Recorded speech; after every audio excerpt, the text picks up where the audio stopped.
నమస్తే మేడం. బాగా డీల్ చేసావు. అలాంటి ప్రాంక్స్ చేయడంలో మేము ఎక్స్పర్ట్స్ మేడం. అతను నమ్మేశాడు, మనసులో ఉన్న మాట చెప్పేశాడు, నిజాన్ని బయటికి కక్కేశాడు. ఇంకా ఎప్పుడైనా అవసరం ఉన్నా చెప్పండి మేడం, కెమెరా తీసుకొని వచ్చేస్తాం. అలాగే, మీకు మనీ పంపించాను, చెక్ చేసుకోండి.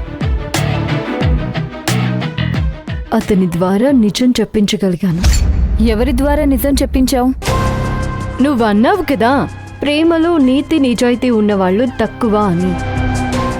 డబ్బు కోసమే అందరూ ప్రేమిస్తారు అని చెప్పావు కదా. ఇప్పుడు అదే అంటాను.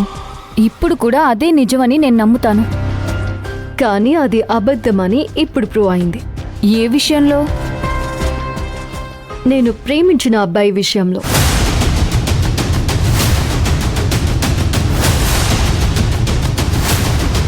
Shishira, are you serious? నువ్వు ప్రేమలో పడ్డావా?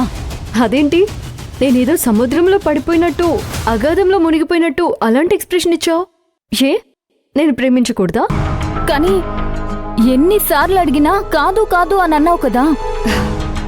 అవును, అతను ప్రపోజ్ చేశాడు, నేను యాక్సెప్ట్ చేశాను.